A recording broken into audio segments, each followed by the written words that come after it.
Hi, Aquarius, Sun and Rising. Welcome to your November 2023 Astro Update. It's Raina here.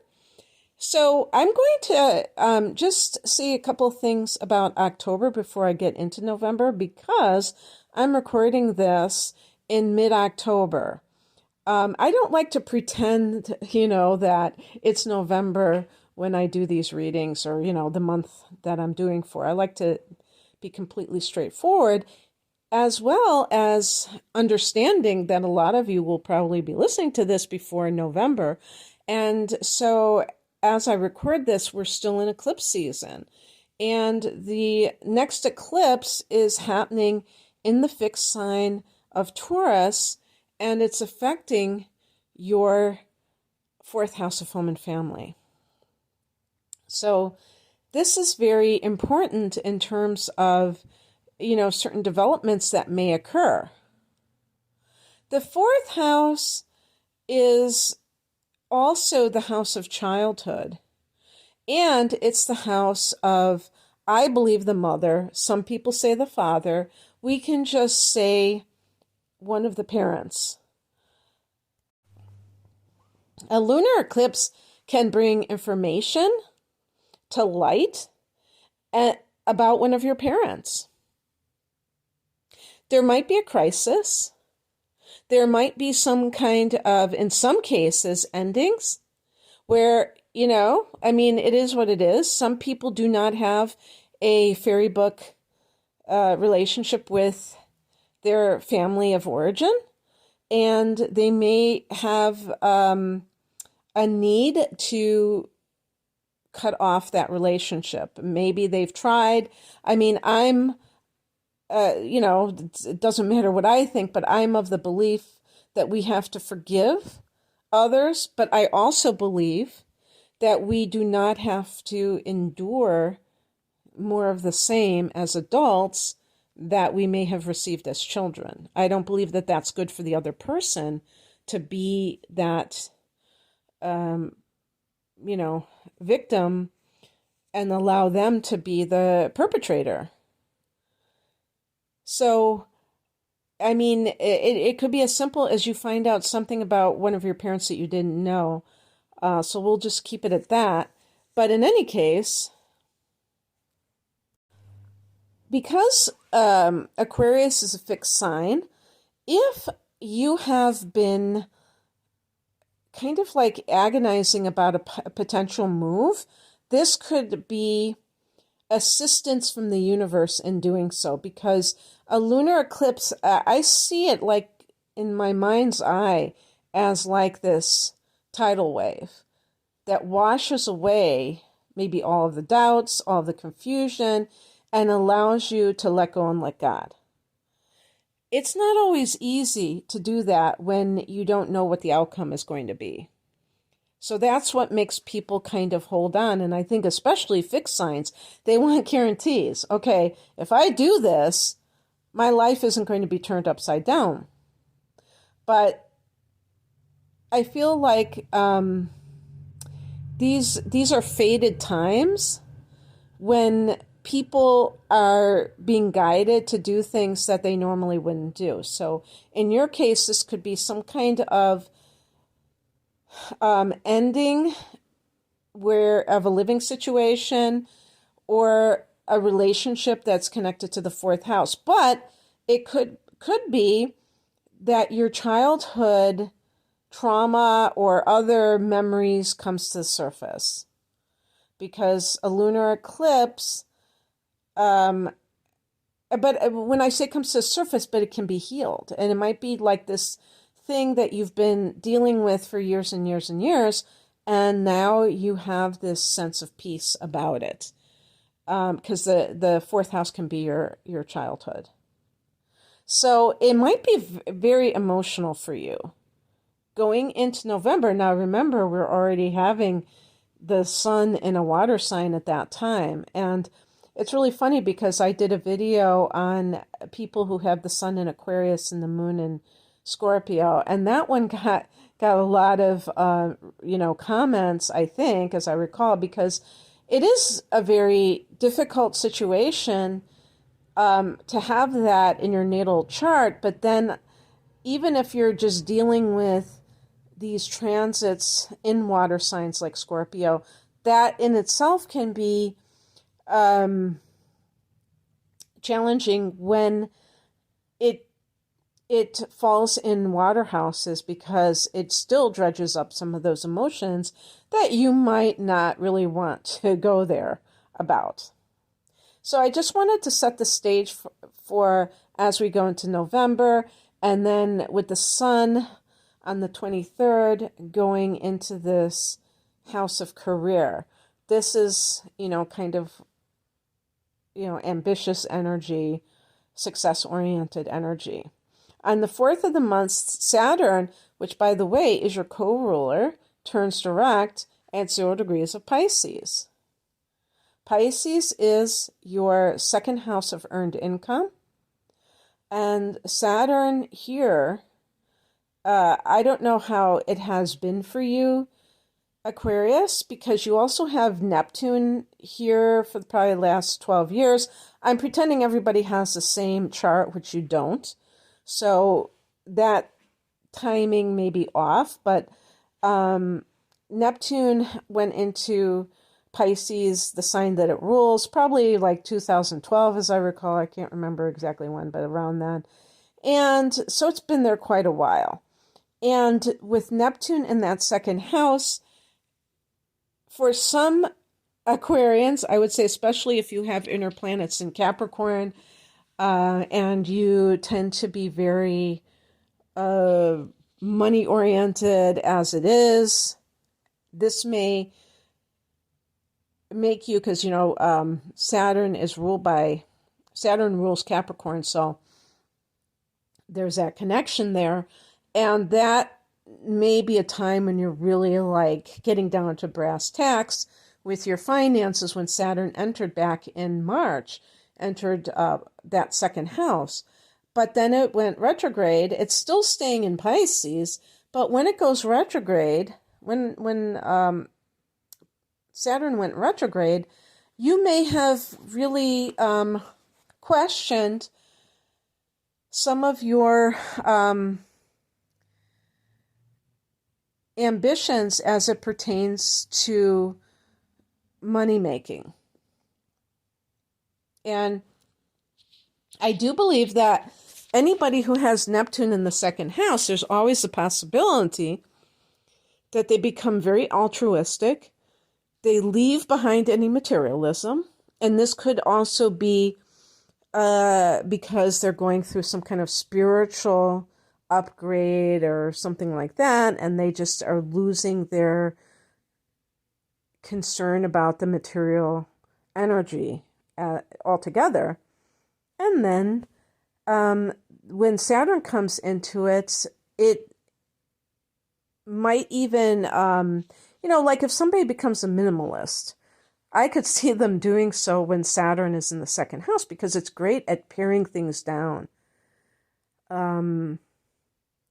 The Saturn energy can be bare bones. Actually, Saturn can be connected to the bones too, the skeletal structure and structures in general. So usually when Saturn goes into the second house, the person may find themselves desiring some kind of like structure to their finances that can carry them into the future, because Saturn is about the long haul.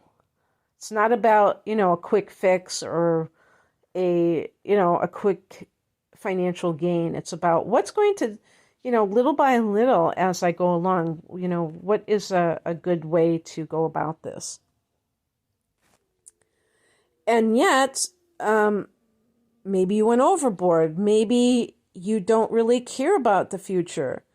You want to be more living in the eternal now moment. Maybe you've been reading Eckhart Tolle, but who, by the way, is an Aquarius. So, so that kind of thing was internalized when Saturn went retrograde. Now we're going forward, and now you can apply it to the outer world. On the 8th, Venus goes into Libra. This is a fellow air sign.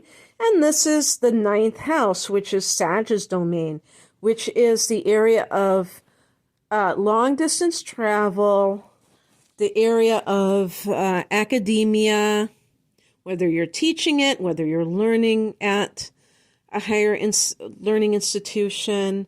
It can be publishing, it can be foreign languages, I guess, things like that. Venus here is taking pleasure from these things.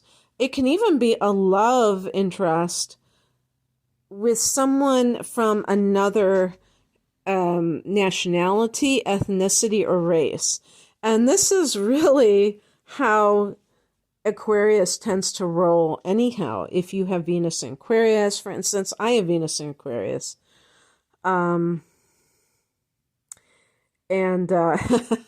was just thinking, well, am I with somebody from another race? I'm with a white guy.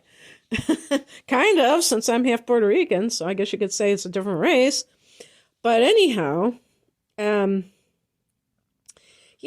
and also taking pleasure in the intellectual pursuits.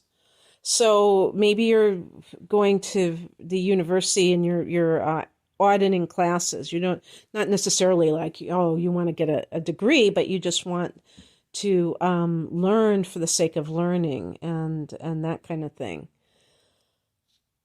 It can be also money from publishing and maybe money so that you can travel to the other side of the world.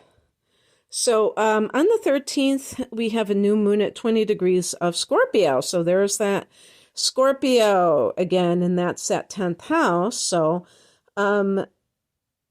expect something perhaps that is a new development with career matters. And I think, I was just about to say, well, this is, every year you have a new moon in Scorpio. So what's the big deal here?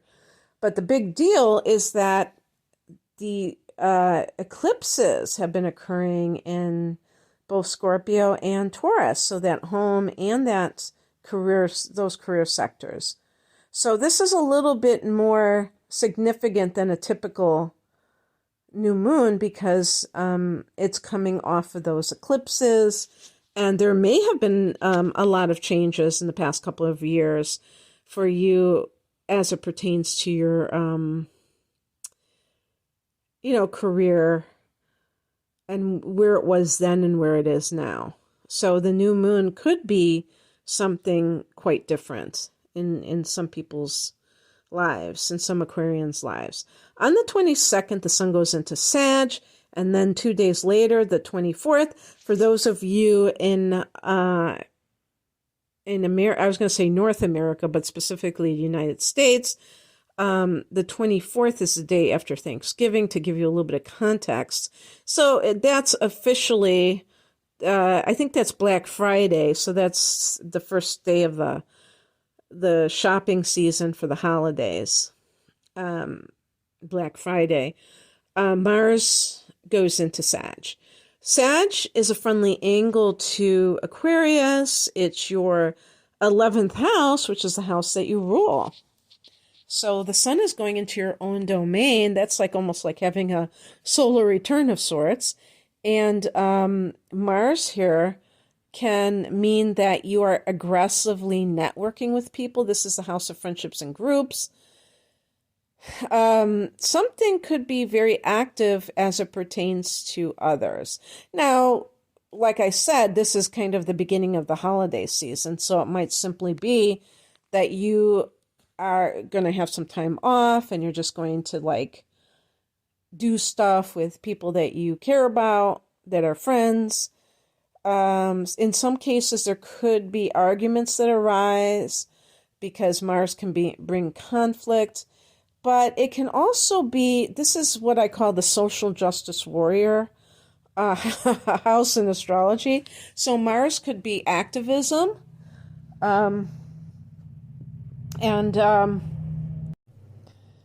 Given the insanity that is our world, because of in my opinion, because of ascension and the opinion of other spiritual individuals, that ascension is really heightening the line in the sand between people who are vibing higher than others. There probably will be things to protest. There, but I'm just putting it out there because that can be that warrior energy in the 11th house.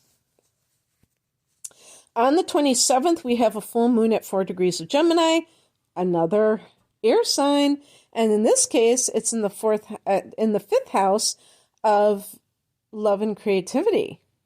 So one thing I want to say too is that when you have these transits in the 11th house, even if you're like really catching up with your friends and, hanging out with them a lot more than you have done for the rest of the year or whatever, if you're single, you could meet somebody new by doing so. Maybe somebody who's a friend of a friend. And with the full moon in the 5th house, this could be kind of the dawning of love for some Aquarians. Now, it may have nothing to do with friendships, but it might be somebody that you were dating earlier this year and you find that you're in love. Remember that for 7 months, we had Mars in Gemini. And so that might have been, who knows, maybe this is part of that saga.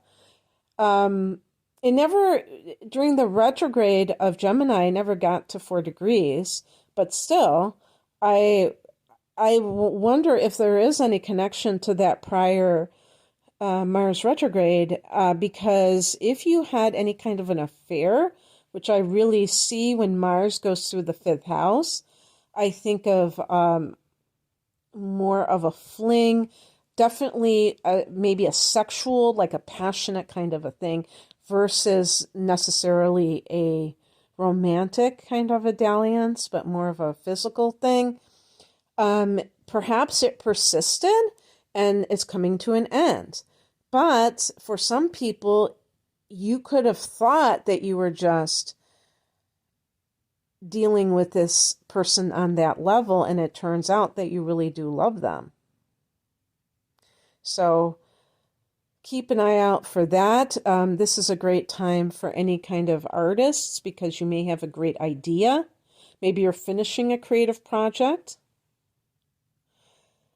This could also be if you are trying to get pregnant, this could be the time when it finally happens.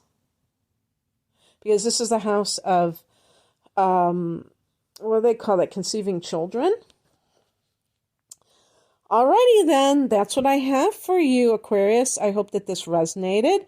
If you would like a private reading, I have package deals as well as standalone readings. You can find out more information at the link below. I'm at ReinaMoonAstrology.com. Thanks for listening. Bye.